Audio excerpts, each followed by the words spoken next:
السلام علیکم محترم ناظرین، بیان اب کے لے کر حاضر ہوئے پیر اجمل رضا قادری صاحب کا خوبصورت آواز کے ساتھ، خوبصورت انداز کے ساتھ، جس کا عنوان ہے فرعون کا سمندر میں غرق ہونے کا واقعہ، اور حضرت موسیٰ علیہ السلام کے لیے اللہ پاک نے سمندر میں کس طرح راستہ بنایا۔ بہت زبردست خوبصورت بیان ہے۔ آپ دوستوں سے ریکویسٹ ہے کہ بیان کو شروع سے انت تک ضرور سنیے۔ ہمارے چینل صدائے بیان کو ضرور سبسکرائب کیجیے۔ تو لے چلتے ہیں آپ کو اس پیارے سے بیان کی طرف۔ اصول تو یہی ہے کہ دریا میں جو جائے تیرنا نہ آتا ہو تو ڈوب جاتا ہے، لیکن اگر اللہ چاہے نا، حضرت موسیٰ اپنے گھوڑے دریا میں ڈال دے تو وَإِذْ فَرَقْنَا بِكُمُ الْبَحْرَ فَأَنْجَيْنَاكُمْ وَأَغْرَقْنَا آلَ فِرْعَوْنَ، تو اللہ کہتا میں نے دریا پھاڑ کے موسیٰ کے لیے راستہ بنا دیا۔ ایسا جس دریا سے حضرت موسیٰ بچ کے نکل گئے، اسی دریا میں فرعون اور فرعون والے غرق ہو گئے۔ یہ کیا ہے؟ یہ روحانی زندگی۔ ایک ہے اسباب کہ آپ پانی میں گھوڑا پھینکے کہ آپ ڈوب جائیں، ایک ہے روحانی زندگی۔ یہ میں قرآن مجید پڑھ رہا ہوں، میں نے کوئی حدیث بھی نہیں سنائی، بزرگ کا قول تو دور رہا۔ قرآن فرماتا ہے کہ ہم نے فرعون اور فرعون والوں کو اسی دریا میں غرق کیا جس دریا میں ہم نے حضرت موسیٰ کے لیے رستے بنا دیے اور دریا پھاڑ کے رستے بنا دیے۔ تو رب کریم نے ایک روحانی زندگی بھی مومن کی رکھی ہے، روحانی زندگی۔ ذرا غور کیجئے کہ بھلا میں کیا کہنے لگا، صرف 50 سیکنڈ کے لیے آپ نے سوچنا ہے۔ زندگی میں ہمیں بہت ساری ایسی چیزیں ملی ہیں جو ہماری محنت کا نتیجہ نہیں۔ ہمیں بہت سارا ایسا کچھ ملا ہے جس کے ہم قابل تھے نہیں، پر رب نے عطا کر دیا۔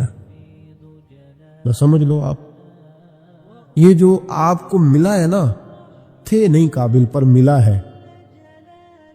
کچھ تو محنت کی ہے، کوشش کی ہے، تو اس کے سبب سے ہو گیا۔ جو بغیر محنت کے، جد و جہد کے ملا ہے نا، یہ وہ روحانی رستہ ہے جس کے بارے میں اللہ کا قرآن کہتا ہے وَمَن يَتَّقِ اللَّهَ يَجْعَل لَّهُ مَخْرَجًا، جو اللہ سے ڈرے گا، اللہ ہر مشکل سے نکلنے کے لیے اسے رستہ عطا کر دے گا۔ وَيَرْزُقْهُ مِنْ حَيْثُ لَا يَحْتَسِبُ، اور اسے وہاں سے رزق دے گا جہاں سے اس نے کبھی سوچا بھی نہیں ہوگا۔ ایک روحانی زندگی ہے انسان کی، وہ میرے ساتھ بھی ہے، آپ کے ساتھ بھی۔ کئی چیزیں ہمارے پاس ایسی ہیں کہ اگر ہماری قابلیت دیکھی جائے تو وہ ہمارے پاس ہو سکتی، یعنی سے ثبوت نہ پوچھو میں تو نظر کرم قد ہوئی، اے میں جانا یا دل بھر جانے، اے پھر غیر نہ جانے۔ کچھ چیزیں ایسی ہیں جو خالص مختصر سی میری کہانی ہے، جو بھی ہے ان کی مہربانی، وہ ہماری محنت کا نتیجہ۔ یہ روحانی زندگی ہے، روحانی زندگی کو سمجھو۔ ایک روحانی نظام ہے اللہ کا، اس نے بنایا۔ صحابہ فرماتے ہیں جنگ بدر کا موقع تھا، اللہ کے فرشتے آئے ہوئے تھے، قرآن کہتا ہے فرشتے آئے ہوئے تھے، تو حال یہ تھا کہ صحابہ فرماتے ہیں ہم کسی کی گردن کافر کی کاٹنے لگتے تھے، اس کی گردن ہم سے پہلے کٹ کے گر جاتی تھی۔ یہ کیا ہے؟ یہ اللہ کا روحانی نظام ہے، اس نے بنایا ہے۔ آپ کی اور میرے ساتھ یہ نظام وابستہ ہے۔ تمہیں بتاؤں گھروں میں سب سے بہترین گھر کون سا ہوتا ہے؟ او میرے بھائیوں، وہ کتنا کو بہترین گھر ہے جسے مدینے والے رسول نے بہترین کہہ دیا۔ فرمایا تمہیں بتاؤں نا، گھروں میں بہترین گھر کون سا ہے؟ ہم سمجھتے ہیں ٹائلیں اچھی ہوں، کمرے ہوادار ہوں، اور کچن جو ہے وہ انواع و اقسام کے کھانوں سے بھرا ہوا ہو، سین اچھا ہو، اور جناب ہر چیز کی سہولیات گھر میں ہو، امن ہو، سکون ہو۔ نہیں، حضور فرماتے ہیں مجھ سے پوچھو نا بہترین گھر کون سا ہے؟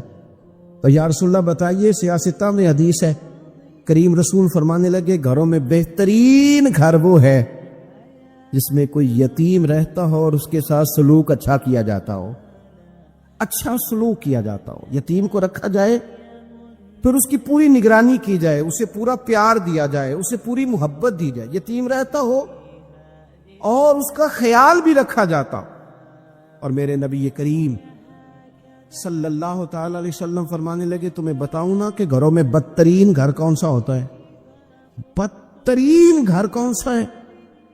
حضور بتائیے، فرمایا جس میں کوئی یتیم رہتا اور اس کے ساتھ سلوک نہ صحیح کیا جاتا ہو، اس کو تکلیف دی جاتی ہو، وہ کرب میں ہو، وہ تکلیف میں ہو، وہ اذیت میں ہو، رکھنے والوں نے رکھ تو لیا ہے لیکن ان کو پتہ ہی کوئی نہیں ہے کہ ان کے ساتھ ہم نے رویہ کس طرح کا رکھنا تھا۔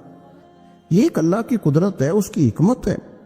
چلے جاتے ہیں بعض اوقات بڑے، میں نے جو شروع میں آیت پڑھی، اللہ فرماتے ہیں علم یجدک یتیما فآویٰ، محبوب ہم نے آپ کو یتیم پایا، پھر اپنے جوار رحمت میں وسیع جگہ دی، پھر ہم نے آپ کو غنی کر دیا، پھر ہم نے آپ کو اپنے قرب کا رستہ عطا کیا۔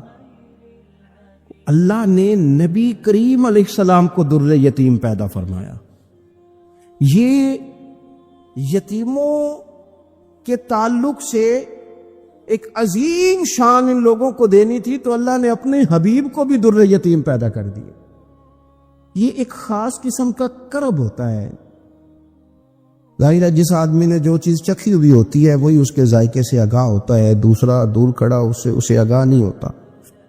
جو چکھ لیتا ہے، جو پانی میں اتر جاتا ہے، وہ اس کی گہرائی بھی جانتا ہے اور ٹھنڈا کتنا یہ بھی سمجھتا ہے۔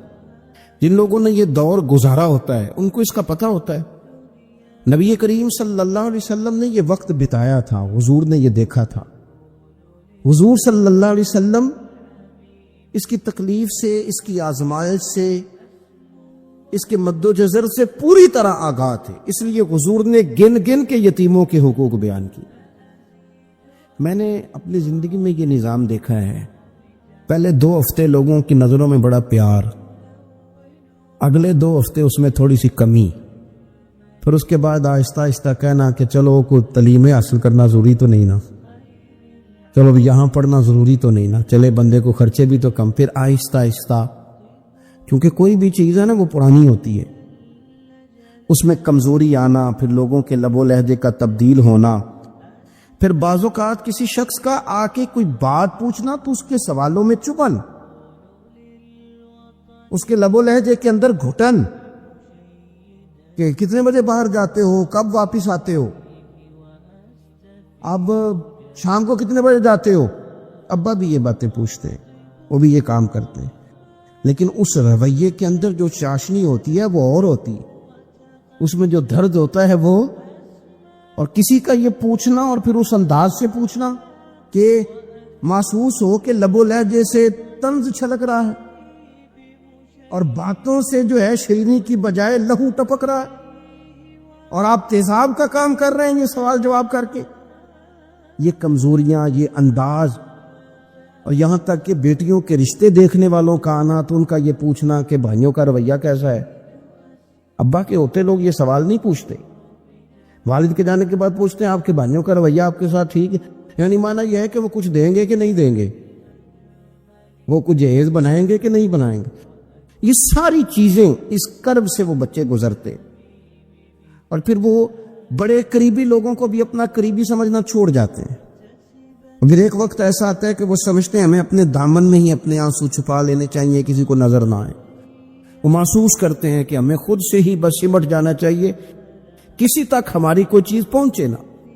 آہستہ آہستہ لوگ چیزوں کو چھپانے لگتے ہیں، اور یہ پوچھنا کہ روٹی کھائی ہے کہ نہیں کھائی، تو اس طرح پوچھنا جیسے کوئی خیرات لے کے کھڑا ہے دروازے پہ، آپ نے کھلانی ہوتی تو کھلا دی ہوتی۔ آپ نے گرمیوں کے کپڑے لے لیے ہیں کہ نہیں لے لیے، تو اس کا رنگ اس طرح کا ہے کہ جس طرح کسی کو اس طرح پوچھا جا رہا ہے کہ جیسے بڑا بھکاری ہے۔ یہ ساری چیزیں ہم اس انداز میں کرتے ہیں کہ وہ جو خوبصورت، میں کہہ چکا ہوں کہ پھر اگر کسی ادارے میں وہ بچے ہیں تو وہاں ان کو دکھایا جاتا ہے کہ اتنے بچے ہیں تو ہمیں فنڈ چاہیے۔ آپ اچھی نیت سے کر رہے ہوں گے صاحب، لیکن آپ اس کومپل کو بھی تو دیکھیں نا کہ اس نے کھلنا ہے، اس نے پھول بننا ہے، اس نے کس طرح چھاؤں لوگوں کو دینی ہے جب وہ خود مرجھا جائے گا۔ پھر یہ لوگوں کو، ایسے بچوں کو میں نے عام لوگوں سے نفرت کرتے دیکھا، پیچھے ہٹتے دیکھا، لوگوں کے لیے ان کے دلوں کے اندر اچھے جذبات نہ رہے۔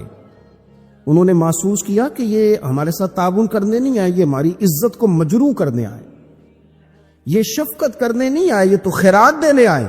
سنو، میرے رسول کریم صلی اللہ علیہ وسلم کا انداز کیا ہے یتیم کے تعلق سے۔ حضرت بشیر بن اقربہ رضی اللہ تعالی، مجموع زوائد میرے سامنے پڑھی ہے، فرماتے احد میں میرے والد شہید ہو گئے.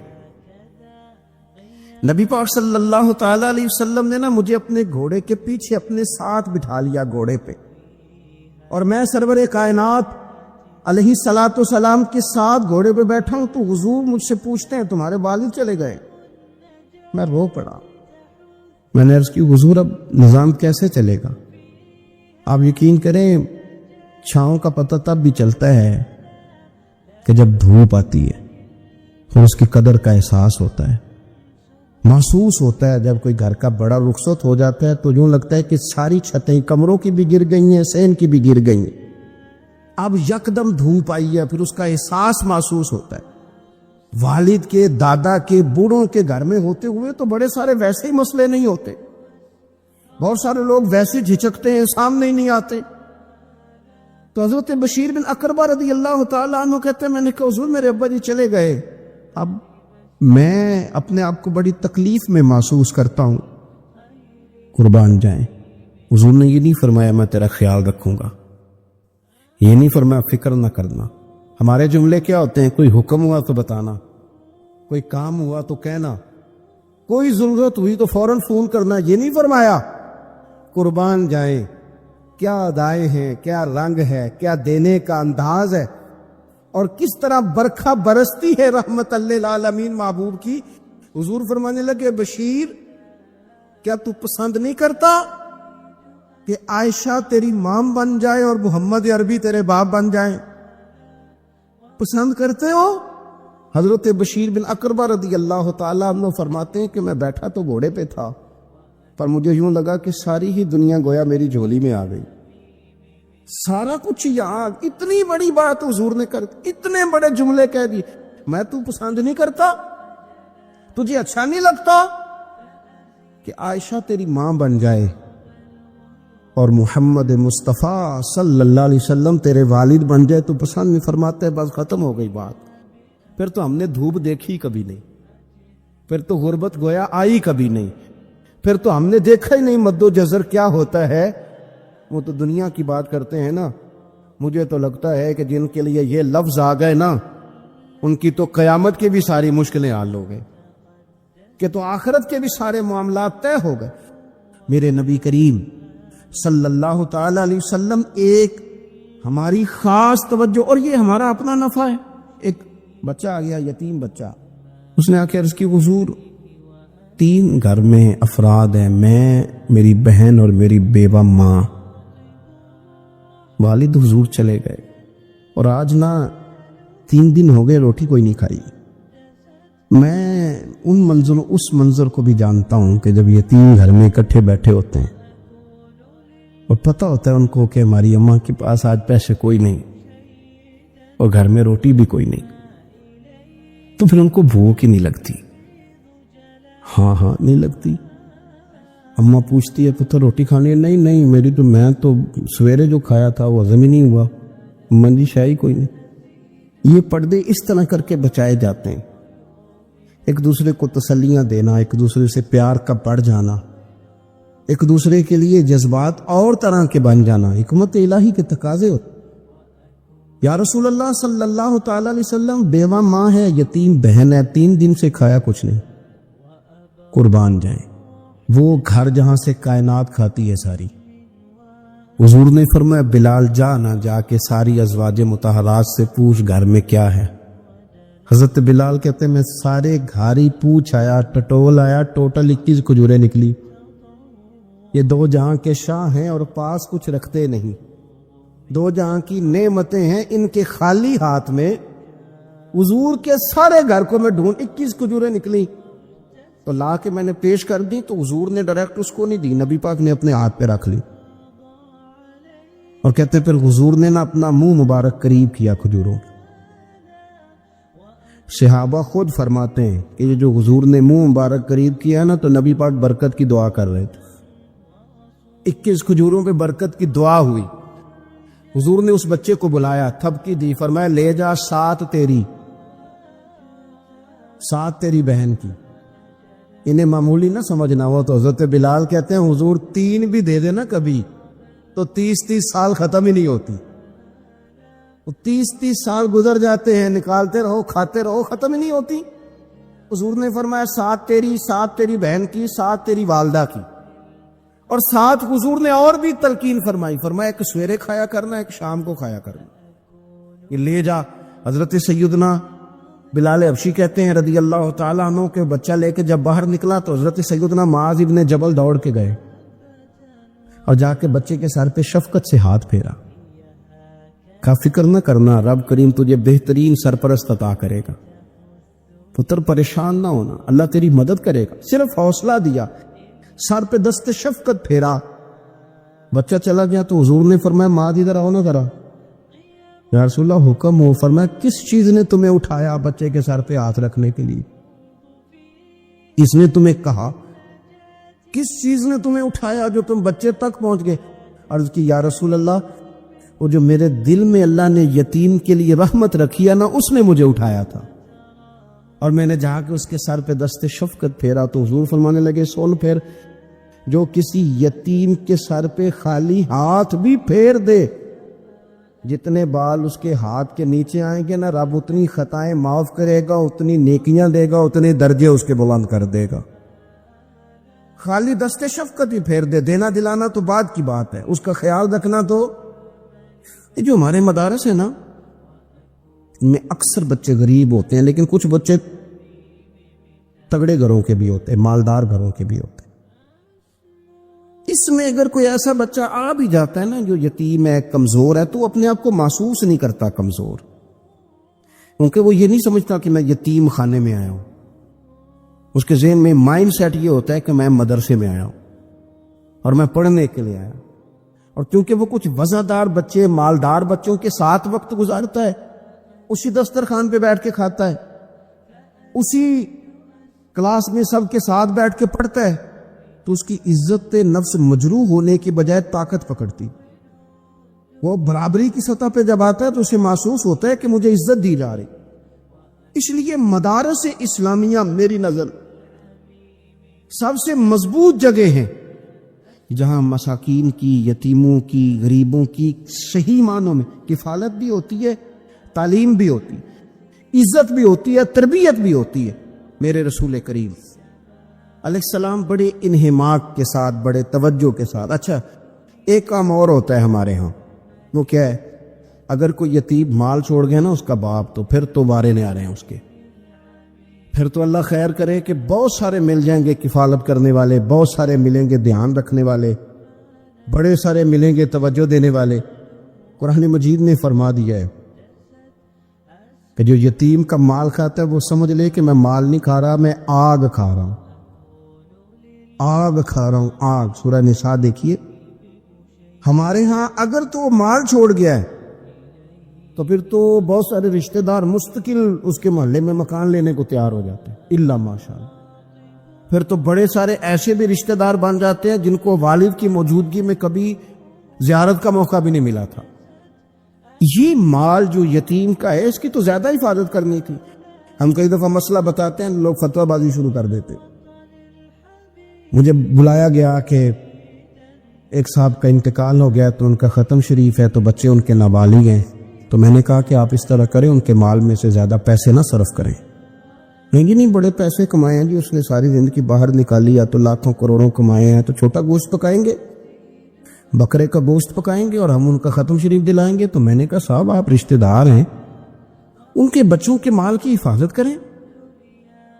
ختم شریف تو اس میں گوشت زیادہ ہونا ضروری نہیں، اس میں تو درد سے دعا کرنا ضروری ہے، اس میں تو تلاوت قرآن پاک کے سال ثواب میں ضروری ہے، ذکر اذکار ضروری ہے۔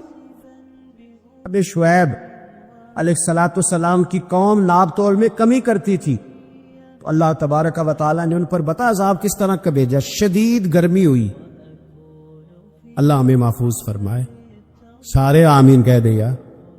دیکھیں کتنا اچھا موسم کر دیا رب کریم، اللہ ہمیں محفوظ فرمائے، اللہ رحمت فرمائے۔ شدید گرمی کی لہر آئی، باہر اتنی گرمی ہوئی کہ لوگ اپنے گھروں میں گھس گئے، جس طرح سورج کی شعائیں گھروں کے اندر داخل ہو جاتی، اس طرح گرمی کی لہر اندر داخل ہوئی۔ اور جس طرح کسی کو آگ لگ جائے تو وہ آدمی اچھلتا کودتا ہے نا، اس طرح یہ لوگ اچھلنے لگے اور اچھل کود کے مر گئے۔ جرم کیا تھا؟ ناپ تول میں کمی کرتے۔ حضرت داؤد کی قوم بھی تباہ ہوئی۔ جرم کیا تھا؟ ہفتے والے دن مچھلیاں نہیں پکڑنی تو یہ پکڑتے تھے۔ حکم ہے نا مسلمان کو نماز کے ٹائم کوئی اور کام نہیں کرنا، نماز پڑھنی ہے۔ میرا خیال ہے مسلمان تو فٹافٹ آ جاتے ہیں، سارے پہنچ جاتے ہیں نا مسجدوں میں۔ ہلکا ہلکا بول رہے ہیں آپ، کیوں نہیں پہنچتے؟ اگر حضرت سیدنا، اور پتہ انہیں سزا کیا ملی؟ اللہ نے فرمایا اس ٹائم عبادت کرنی ہے، کام نہیں کرنا، وقت نہیں ہے کام کا۔ انہوں نے مچھلیاں پکڑی، 12,000 لوگ تھے۔ پتہ ہے مالک نے سزا کیا دی؟ بندر بنا دیا اللہ کریم۔ قرآن مجید کا پہلا سپارہ پڑھے، فَجَعَلْنَاهَا نَكَالًا لِمَا بَيْنَ يَدَيْهَا وَمَا خَلْفَهَا۔ اللہ فرماتے ہیں پچھلوں کے لیے بھی عبرت بنا دیا، بعد والوں کے لیے بھی عبرت، نشان عبرت بنا دی۔ بندر بن گئے، اور جو ان کے دوست جو بچ گئے تھے ان کے پیر چومتے تھے، روتے تھے۔ 3 دن بندر بن کے زندہ رہے، پھر اللہ نے سب کو اجتماعی موت دے دی۔ ماشاءاللہ، سبحان اللہ، بہت ہی خوبصورت آواز اور خوبصورت انداز کے ساتھ آپ بیان فرما رہے تھے، اور بھی آپ نے ماشاءاللہ بہت ہی خوبصورت واقعات اس بیان میں ارشاد فرمائے ہیں۔ امید کرتا ہوں کہ آپ تمام دوستوں کو بیان پسند آیا ہوگا۔ اگر بیان پسند آیا تو ہمارے چینل صدائے بیان کو ضرور سبسکرائب کر لیں اور ساتھ میں گھنٹی کے نشان کو پریس کر دیں تاکہ ہر آنے والی ویڈیو کا نوٹیفیکیشن آپ کو ٹائم پر ملتا رہے۔ تو ملتے ہیں نیکسٹ ویڈیو میں، تب تک اللہ حافظ۔